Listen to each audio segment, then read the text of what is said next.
I do not know how anyone who has watched the NFL all year could be surprised by this. They might be disappointed. It might be not what you predicted was going to happen, but not like, I am shocked that a team that for 4 months couldn't score more than 20 points against a playoff team, that for 4 months had a bad passing game, that for 4 months was getting the play in late to where the operation was hurried at the line of scrimmage, and for a couple years has had a real problem with their wide receiver one's combustibility, would play a playoff game where they don't score 20 points, where they get the plays in late, where they have no continuity to the passing game, and where the wide receiver and the head coach, for no reason whatsoever, get into it on the sideline. The Eagles' offense, if I may, we're back with banners, but banners are kind of a Chiefs thing, so if I may, a little homage to the previous defending Super Bowl champs. The Eagles' offense, failing them again, never a doubt. I don't know how anybody could watch how the Eagles' season came to an end and be surprised that that's how it came to an end. And I think, Brew, that the biggest reason for optimism about the Eagles in this game was more about pessimism about their opponent's defensive ability. It wasn't, I don't think many people thought that, you know what, they're definitively going to flip a switch, playoff mode. It's that maybe they would do that, but even if they didn't do that, the Niners are so banged up and so undermanned that they're not going to be able to slow them down. But as it turns out, no matter how undermanned you are, if the guy calling the defense is Bob Saleh and the guy calling the offense is Kev Patullo, and the guy executing it is what was this year I think a struggling at times Jalen Hurts and a guy who couldn't fix it on his own, you're going to score 13 to 19 points week in, week out, and you got to hope that's enough. Yeah, they had so many advantages. That's what surprised me. Oh, wow. Oh, Patriots time already. I apologize. I'm sorry. Oh, wow. That is unbelievable. I'm sorry. We don't. No. That's not on the rundown. We're not going to allow this. This is. What is he doing? Okay. They're going into Patriots talk right now. I don't know what they're doing. I want to talk about the Philadelphia Eagles. We'll talk about the Patriots. Although it is funny, though, because people will randomly yell at me a lot. I made the whole video with the nobody cares about Jalen Hurts and the Philadelphia Eagles. That really dumb comment that someone said to me, and I ripped that. And it's just funny because other people will also sometimes say that. And it's like two of the most popular sports shows in the world, the Herd and First Things First, both opened up their shows with the Philadelphia Eagles. And some of you people have the audacity to ask why I make so many Philadelphia Eagles videos. It's like they're allowed to talk about the Philadelphia Eagles and Jalen Hurts, and I'm like, I can't do it. I'm not allowed to do it. I'm the only person talking about sports that isn't allowed to talk about the Philadelphia Eagles. It's like, okay, sure. Yeah, man, I don't know what you're expecting Jalen Hurts to be able to do in this game. You know, a struggling Jalen Hurts, I already went through all the stats before. We're not going to waste any time here, but he's literally like top 10, top 5, top 3 in like every quarterback statistical category with a terrible coordinator. That's actually insanely impressive. And then it's just funny because you want to lay it on the shoulders of like a Jalen, and Nick didn't necessarily go hard in on Jalen here, so let's be fair about that. But when we look at all these other quarterbacks, I mean, how many turnovers does Trevor Lawrence have in his 3 playoff games that he's played? A lot. What does he have? 6 interceptions or something in 3 playoff games. I mean, Matthew Stafford against the Carolina Panthers should have had 2 interceptions. That would have lost the game. But Puka Nacua saved the day. Something that his own team admits that saved the game. Drake May speaking about the doorstep of destiny, multiple turnovers. Caleb Williams, multiple turnovers. Herbert, multiple turnovers. Brock Purdy, multiple turnovers, and on and on and on we go. And then you want to criticize Jalen Hurts, who actually took care of the ball, who put his team in a position to win, but then because of drops that Tom Brady himself was like, you got to catch the ball. Jalen Hurts throwing a dot. You got to catch the ball. But this is the play that I keep showing everyone because this is ultimately when the game was lost and why Jalen Hurts did not have his moment of greatness because he was going to come from behind and win this game for the Philadelphia Eagles with a minute left, under a minute left. And it was robbed of him because of an offensive lineman. You can see Johnson, number 74. Okay, this is a minute 27. The score is 23-19. Mind you, the score should be 23-20 already in field goal range to at least tie the game up, but whatever. It's 1st and 10, a minute 27 to go. Okay, nobody is open, everybody is covered. Okay, Jalen Hurts now has a little bit of a lane that he can run through. And what happens? 74 Johnson literally gives up on the play. He just stops. Look, he literally just stops. Rather than continuing to body him, rather than continuing to keep his position, he just stops. And now that defender is able to come from behind on Jalen Hurts. If it wasn't for that, Jalen Hurts is able to go right through. And he literally, at the least, I can't show you because there's no view here, at least would have gotten to the 10-yard line, if not, because when you look at it from the other direction, you can see that all the defenders that are covering the receivers have their backs to the ball, and a couple of Eagles players are in position to even lay a block if they need to. So at the very least, he gets the 10. If not, potentially the 5 or maybe even a touchdown. Honestly, it's hard to really guess exactly, but all because he gives up on the play. I mean, he's just flat-footed. He literally just gives up. I mean, look at this. That's unbelievable. That's the difference between having a beautiful game-winning drive where you're the hero, where people could say, wow, did you see that play? Jalen Hurts with his legs ran it in for a touchdown to win the, whatever it is, and losing. A.J. Brown just catches one of those balls, if not 2 of those balls. Jalen Hurts throws for over 200 some yards, maybe another touchdown, like that's the fine line. And now Jalen Hurts, my biggest criticism of Jalen Hurts is that he needed to use his legs more in that game. That is where Jalen Hurts absolutely deserves criticism because every other quarterback all around the NFL is running but him. Every other quarterback is running but him. And it's like I can't make sense of it. But the Eagles need a long-term offensive coach, whether it's a coordinator or whether it's the head coach, but that's what they need. And I really believe it directly caused them a Super Bowl. The Philadelphia Eagles had an amazing opportunity to win a Super Bowl. Everybody was healthy. They're in their prime. You have no idea if you're ever going to get that again. You just don't. You have zero idea. You can say, well, maybe next year or the year after, so-and-so is only 27. And it's like, you have no idea. Everybody, every key person, for the most part, was healthy. Saquon, Devontae, AJ, Jalen, Cooper, Dean, Mitchell, Blankenship. Yeah, I know we could be like, well, Lane Johnson. I mean, like, guys, this roster was as healthy as you could truly ask for, and they should have been good enough to win this game, and then Lane Johnson's back in the next round or something. But the players did not step up. Devontae dropping, there was 7 drops. And then even something like a Tank Biesby getting going, and then they just don't give him the ball back. He was playing so physical, so tough, so violent. He was the one player on the field that wanted it more than anyone else, and they said, yeah, let's not go back to him at all. Like, that's just bad coaching. You know what's great coaching? What Sean McVay did. What did Sean McVay do with his 2 running backs? Crone Williams, 13, carries 57 yards. Blake Corum, 11, carries 45 yards. Split it up. Made things easy. Made things confusing for the defense.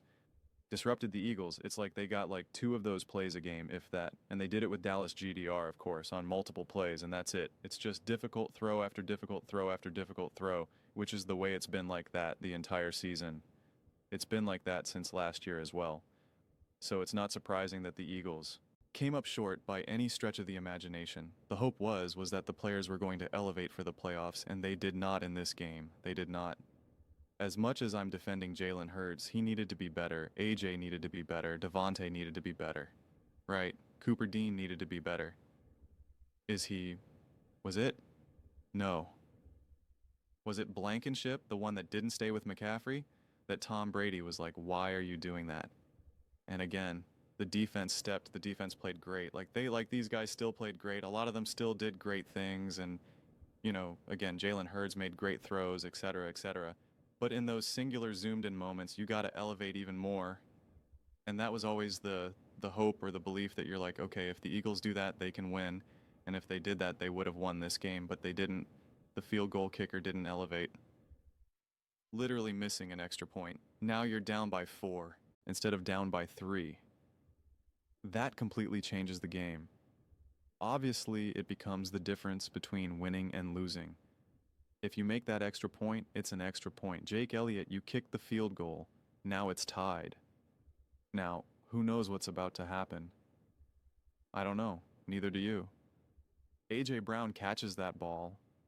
They're in field goal range already on the one drive. It just, everything gets opened up. Everything changes. But then also the play calling going before the 2-minute warning taking that shot down the field. It's like, why? It was like 2nd and 2 or 3rd and 2. But it was like 2 of these pass players on 2nd, 2, 3rd. It's like, what are you doing? Hand the ball off. Get the first down. Get on the other side of the 2-minute warning. You were lucky that Brock Purdy fumbled the ball and they didn't get a chance to kick the field goal.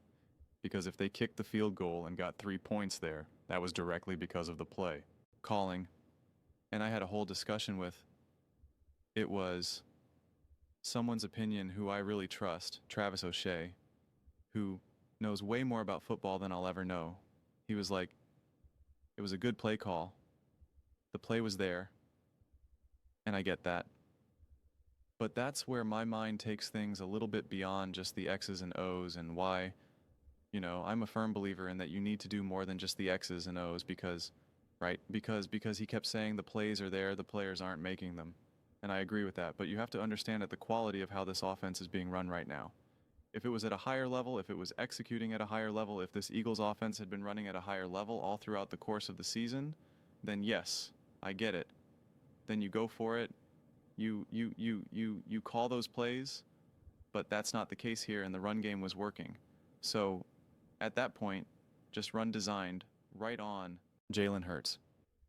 Say, hey, here's an RPO, but buddy, really lean on keeping it this time. Really lean on keeping it. Sometimes you have to manage the people, manage the game inside the game. And the coaching staff failed to do that. Completely failed to do that. And again, all of just one of these things can lead to a loss. But when you have all of them, you practically got no chance. And yet they had a chance. They were in a position. Now you just needed one guy to do his job to not give up on the play. That's asking too much. But actually one of the most eye-opening things about this, because people could talk about Jalen Hurts and his limited offense, which, by the way, Tom Brady completely disagreed with, just so we're clear about that. Tom Brady disagreed with it. But what Tom Brady said during that broadcast where he goes, I don't know what they're doing. Why are they not have any tempo? Why are they not having any sense of urgency? They have the defense on their heels. Why are they taking so long? What are they doing? And then when they were all everything felt. So I said I live streamed the game and it felt like a horror movie because there were so many times that they are lined up, but everyone's moving and talking and there was wind rustling around and I have my headphones in and so the mic's getting kind of fuzzy a little bit and you can kind of hear the crowd in the background. It's kind of like a fuzzy faded screen, It's not super bright and green and clear. You see trash kind of swirling in the background and you're I'm watching. I'm is this a scene in a disaster movie where this is happening and then before we know it, someone's going to be oh my God, what's this? And the power goes out and an asteroid hits. It was just this is so unsettling right now. This is so uncomfortable. And again, Brady pointed out multiple times where he's just I don't know what they're doing here. And now that's not on the players. That's not on the players now. That's not on Saquon. That's not on Devontae. That's not on Jalen. That's not on the O-line that hasn't been their best. On Johnson, who I just ripped. It's not on any of them. That's what are you doing? That's on Sirani and Kevin Patulu at that point. What is your approach here? What is your structure here? What are you looking to do in this moment right now? Why do you not have why are you not a tightly buttoned up offense? And it's because there's no unified leader on the offense. That's the difference. It's Sirani. It's Kevin Patullo when it's Kevin Patullo. It's not really Kevin Patullo, but it's not really Sirani. It's like, what is that? What is that? Ben Johnson, it's my offense. Sean McVay, it's my offense. Andy Reid, it's my offense. Sean Payton, it's my offense. Kyle Shanahan, it's my offense. Kevin Unnell, it's my offense. Josh McDaniels, it's my offense. It could even be with coordinators, it's my offense. But with the Philadelphia Eagles, it's not Ben Johnson. It was my offense with the Detroit Lions. Actually, Dan Campbell. No, it was Ben Johnson. My offense. That's why his team got to the playoffs and the Lions didn't. That's the unification. That's the unification. But make no mistake about it, and don't let all the random haters want to just pile on the Philadelphia Eagles and Jalen Hurts for that matter, because, like, what are we talking about here? The Eagles went to the Super Bowl in 22, made the playoffs in 23, won the Super Bowl in 24, and now it's, like, shocking that they lost in a playoff game. Like, are they supposed to just keep going to Super Bowl after Super Bowl after Super Bowl after Super Bowl? Like, what? Are we serious? Peyton Manning do that? Brett Favre do that, Aaron Rodgers do that, Josh Allen doing that, Lamar Jackson doing that, Joe Burrow doing that, Trevor Lawrence doing that, 49ers doing that. Name the teams that are doing this right now. Matthew Stafford, Los Angeles Rams, did they do that? They won the Super Bowl. The next year they missed the playoffs. Then they got knocked out the first round in the wild card against the Detroit Lions and then lost to the Philadelphia Eagles that following year. So this is always that we see with the pearl clutching when we're talking about the Philadelphia Eagles here. We're like, oh, this is such a disaster. This is so bad. Like, they opened up the show with it to be like, do you imagine if the Eagles won, would they have opened up the show? They would have not. They would have not. But the Eagles losing is always the bigger story in the media. And it's like, why is it? Why are they the only team that's the case? Why are they the only team where them losing is the bigger story? It doesn't make any sense. I had this weird Kansas City Chiefs troll who was like, oh yeah, see, we go back to back. It's hard to go back to back, isn't it? And I'm like, dude, no one's even talking about the Kansas City Chiefs right now. I'm like, why? What are you like? The Chiefs aren't in the playoffs. And if you don't know this, nobody cared. Nobody cared. This was one of the most insane, most enjoyable, exciting playoff weekends we've ever had. And nobody cares that Patrick Mahomes wasn't involved. Like, nobody cares. And the Kansas City Chiefs have won 3 Super Bowls in the same window. The Eagles have won 2 Super Bowls. Like, what are we talking about here? And the Kansas City Chiefs have had continuity with defensive coordinator and offensive head coach Andy Reid, whereas the Eagles have had to hire new coaching staffs, new coordinators. Do you know how hard and difficult that is? And go ask every single team out there, even the McVays, who have to figure out the defensive coordinators. Go ask the Broncos. Go ask the Dolphins. Go ask the Bills. Go ask the Ravens. Go ask the Bengals. Go ask the 49ers. Go ask the Rams. Go ask the Seahawks. Go ask the Cowboys. Go ask the Giants, the Commanders. Go ask every single team out there so you can paint the picture that this was an epic disaster and it was a massively missed opportunity. It was a massively missed opportunity. No doubt about it. But to pretend like somehow the Eagles should be dunked on, or Jalen Hurts or whatever should be dunked on, or that it's like, I can't believe that, blah, blah, blah, blah. It's like, where was that energy for the Rams? Where was that energy for the Bengals? Where was that energy for the Bills, the Ravens, et cetera, et cetera, et cetera? It's like, what? And again, you want to talk about playoff performances, and it's just like, guys, look at some of the games that Aaron Rodgers and the Packers had, that Tom Brady and the Patriots had, that Matthew Stafford and the Lions or the Rams or whoever had, and on and on and on we can go. But for some reason, you want to circle around the Philadelphia Eagles and Jalen Hurts and be like this right here. Dak Prescott and the Dallas Cowboys were at home going against the Green Bay Packers, and we're set up to be like, we're going to the Nick Wright himself said that Dak was the MVP and that they're going to the Super Bowl, and then they got annihilated. They got destroyed offensively and defensively, and Dak Prescott played absolutely awful, absolutely horrendous, terrible, an absolute meltdown.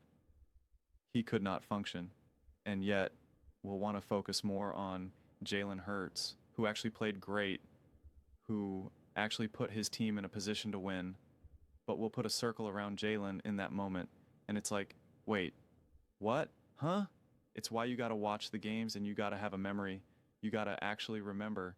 I mean, King Matthew Stafford, King Sean McVay, who everyone loves right now, I love. I think they're brilliant. I think they're elite. Absolutely brilliant. Absolutely elite. That's why I keep using them as a reference point, because I believe in them so much. People mistake it for hate. I'm like, no, I'm showing you that even true greatness, true special still struggles. The Rams struggled and should have lost against the Carolina Panthers. They got knocked out the first round in the playoffs. In their first playoffs after their Super Bowl against Jared Goff, who no one thinks is good, who Nick Red thinks has small hands with Dan Campbell, who he thinks isn't a good head coach. McVan Stafford lost to the Philadelphia Eagles, to that bad quarterback Jalen Hurts, that average coordinator Kellen Moore, and lost. But then you're like, well, his O-line wasn't good enough. Jalen Hurts was about to have a game-winning drive there, and then his O-line messed up on that play. Colin Cowherd, last time I checked on that game-winning drive, you go, oh, Matthew Stafford would have won, but he had Jalen Carter in his lap because they had a fifth-round left tackle. What's the difference? Because one was going to drop back and throw while the other one was going to, tuck and run. What's the difference? Tell me what's the difference. You can't. And I defended Josh Allen. When Josh Allen threw a pass to Amari Cooper did not understand how to read the defense. It would have been a play that would have gone for on that final drive going up against the Kansas City Chiefs. If you understood what he needed to do, they would have immediately been in field goal range and in a position not only to either tie it or score a touchdown and win the game, but Amari Cooper couldn't get it done. Therefore, Josh Allen couldn't get it done. And I defended Josh Allen in that moment. And this is another version of that with version of Jalen Z and the Philadelphia Eagles as a whole. So, we can all say multiple things at the same time. We can criticize Eagles. They deserve a ton of criticism. We can criticize the players. They deserve a ton of criticism. We can also defend them at the same time. Multiple things can be true. I say this all the time. Sometimes multiple things can be true. Sometimes it's one or the other. But in these wins and losses, people try to make it a one or the other thing. And I saw that in real time watching the Buffalo Bills Jacksonville Jaguars game. It's like Josh Allen played out of his mind in that game. He had multiple game-winning drives, but if he wasn't able to pull it off at that very end, it would have been like, see, he's not good enough. He chokes. And it's like the dude did everything he possibly could. His team is asking him to have multiple game-winning drives right now. Like, what more do you want from him? He misses that throw against the Eagles. Ha ha ha. He chokes. He's bad. Told you he's overrated. He comes from behind and wins the game against the Jags. See, he's a hero. He's amazing. He's Superman. When not a lot changes within a few weeks, you're going to be the same. So, conversations around this game, around this team, around the players, is really interesting. To me, my focus is on Howie Roseman because he knows that he's now got burned multiple times with this. He knows that. He understands that. He knows he needs to lie. He's not dumb. Like, that's the thing. We know how smart he is. Everybody knows that. So the real thing here is, what will he do from here? Will he make an offer for a ton of money to be like, McDaniel, we want you here. You're the OC, but we want you for like we want you for the long term, and we are going to pay you bank. Like, I don't know what the options are when you're a GM and an owner. Like, so easy for you. Just got to hire this guy. Oh, so-and-so should be the play caller. Like, it's really easy to say we don't know. I don't know what those conversations look like, man. I got no idea. But we know Kevin Patullo is going to be gone, and the clock is ticking on Nick Sirianni as well. He gets to hide behind Kevin Patullo this round, just like he was able to do last round. But if you have another year where you don't win, in what world are they going to keep doing this? They're just not. And so, I don't know which immediate direction they look towards. You got really interesting moves. Brian Dable, Stefanski, Cliff Kingsbury, McDaniel. Like, what's interesting is I don't know who's capable of getting a head coaching job and who's getting a coordinating job and which coach is willing to take a bad job. Like, Brian Dable really wants to be a head coach. Does he want to coach Shedeur Sanders in the Cleveland Browns? Or he might be like, oh, I'm not going to take that job. Like, Cliff Kingsbury is like, I really want to be a head coach. And they're like, okay, great, Coach Shador and the Cleveland Browns. He's like, no. So that's the big thing too. We don't know what the options are here. We don't know who's getting offered a head coaching job, who's more willing to be a coordinator, what that story is. So it's really going to be interesting to see. But those are just my thoughts. I'd absolutely love to hear yours. What do you guys all think about the Philadelphia Eagles? Are you surprised they came up short? Let me know your thoughts in the comments below. I read every single comment, whether you agree with me or disagree with me. Either way, let's get in some discussions. Let's get in some fights. But ultimately, let's just have some fun. And please do consider subscribing. We're building an amazing community here, and I absolutely love to see you part of it. I want to build something that we all generally feel connected to. Something that we're really excited to be part of. I think we're well on our way to doing it. Please don't forget to give this video a thumbs up, as it really does help the visibility and the algorithm. Thank you so much.